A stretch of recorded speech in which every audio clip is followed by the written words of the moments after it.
Bueno, ¿y qué debo revelar?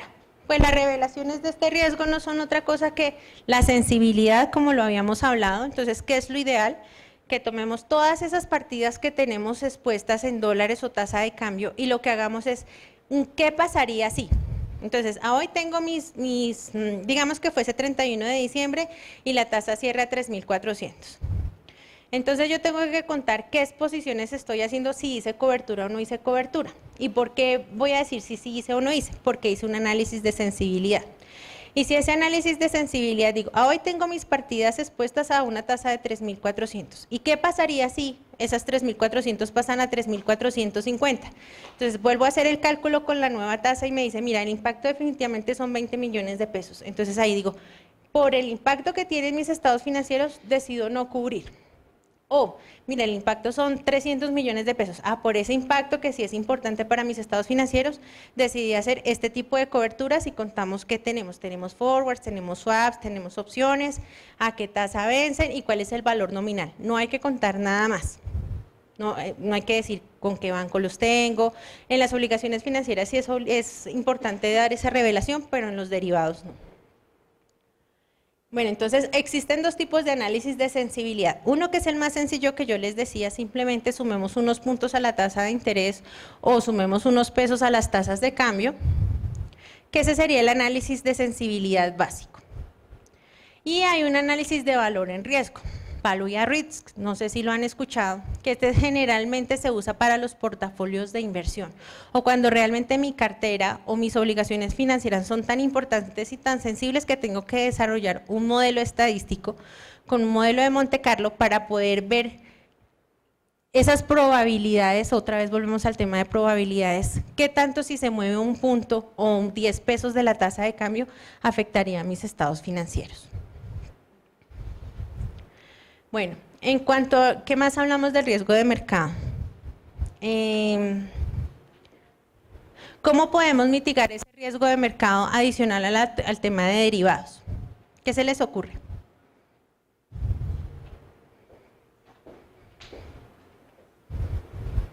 Hay compañías que dependen de casa matriz y casa matriz por lo general está afuera. A veces vemos que esas compañías ni siquiera me dicen, no tengo deterioro de cartera porque eso lo asume casa matriz. No tengo deterioro, no tengo exposición de riesgos porque eso lo asume casa matriz. Entonces, en esas compañías lo que debe haber es como un contrato tácito donde casa matriz diga que ellos van a asumir esos riesgos por variación de tasa de cambio o de tasa de interés. Es importante que lo tengamos o que por lo menos esté documentado. Hay otro tema con los derivados que nosotros debemos revisar y es el tema de los derivados implícitos. No sé si han escuchado del concepto.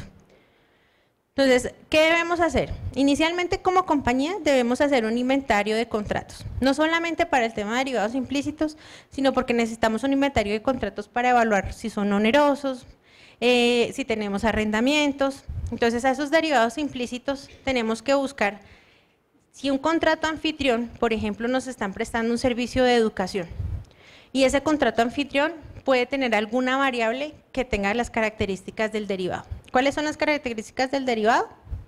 Eran 3, ¿se acuerdan? El subyacente, que vence a un futuro y que la inversión es cero o muy pequeñita. Entonces, miremos un ejemplo. Yo tengo una compañía cuya moneda funcional son pesos y me están prestando una capacitación de una universidad mexicana, inventémonos un nombre, la Universidad de Monterrey, por ejemplo. Entonces, soy una compañía cuya moneda funcional son pesos y me están prestando un servicio de una compañía mexicana. Y pues hasta donde yo tengo entendido, la Universidad de Monterrey, su casa matriz y todo queda en México. Entonces, ¿cuál debería ser su moneda funcional? Pesos mexicanos. Pero resulta que a esta compañía se le ocurrió cobrarme a mí en euros. Entonces ahí tengo que analizar. ¿Tengo un riesgo? ¿Será que tengo un riesgo porque me cobren en euros? ¿Cuál sería el riesgo? Que suba la tasa de cambio. Listo, ahí hay un riesgo. Entonces, hay un contrato anfitrión que es prestación de servicios educativos.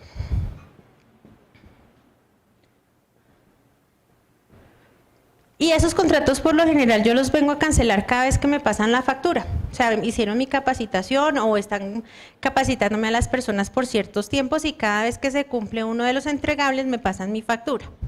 Entonces, aquí hay un derivado. Dentro de este contrato hay alguna variable que cumple las características de derivado.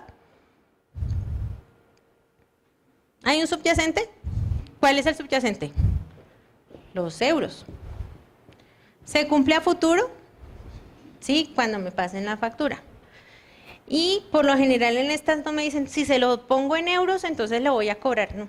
Esos contratos tienen esa cláusula por allá fantasma que nos complica la vida y nos hace reconocer el derivado implícito.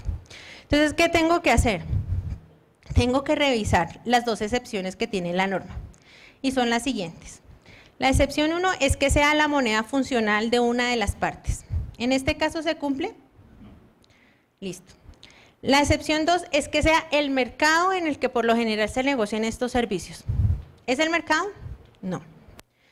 Bajo US GAAP y norma internacional hay una tercera que solo aplica para norma internacional y es que sea el entorno económico en el que se negocia. Entonces, por ejemplo, en China su moneda funcional son los yuanes, pero los productos chinos, ¿a qué tasa se negocian? En dólares. Entonces, ese es el entorno económico. Entonces, para los servicios educativos, ni es el entorno económico, ni es la moneda funcional, ni es un mercado. Entonces, tengo que reconocer un derivado implícito. ¿Y eso qué implica? Que lo tengo que reconocer en mis estados financieros. Y de acuerdo a las características que vimos de los derivados, ¿qué derivado se les ocurre que podría ser? Una opción, un forward, un swap. Una opción. Si nos dieran el derecho, una opción. Pero yo tengo que pagar sí o sí en euros. Entonces, muchos forwards pequeñitos dependiendo de cada factura o un swap con todos los términos de la factura en euros. Y tengo que hacer su valor razonable, como lo vimos con tasas de descuento, con flujos descontados y derecho menos la obligación para registrar el valor razonable. Ese es un tema muy importante en derivados implícitos. Eso se da en las compañías también que tienen venta de energía o aquellas a las que me están vendiendo productos de software y me casan la tasa. Por ejemplo, voy a inventarme algo, los productos de Microsoft. Entonces ellos venden las licencias, pero a las personas o a las compañías que les venden las licencias de una vez les dicen, estos dólares me los vas a pagar a tal tasa, 3.250. Entonces, ojo, ahí no hay un derivado implícito, ¿por qué? Porque es la moneda funcional o es el mercado, pero sí hay un derivado al que le tengo que hacer seguimiento porque ese no es un contrato que tengo que medir con su tasa de cambio común y corriente, sino tengo un forward y a su vez tengo un contrato anfitrión.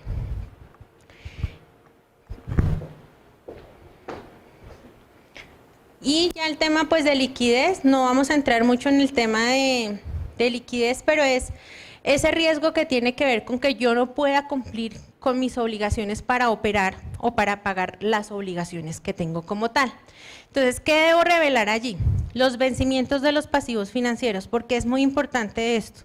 A veces cuando no teníamos esa revelación, no teníamos ni idea si íbamos a invertir en una compañía, qué contingencias posiblemente podía tener o qué flujos de efectivo podría tener amarrados que no le pudieran operar dependiendo de los flujos a los que ya estaba obligado por una obligación financiera.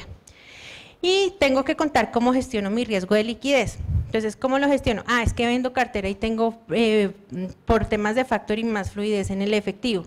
O definitivamente tengo cartas de apertura ya en el banco, entonces tengo créditos preaprobados. O mis accionistas están en capacidad de capitalizar la compañía en cualquier momento. Eso es la gestión de riesgo de liquidez.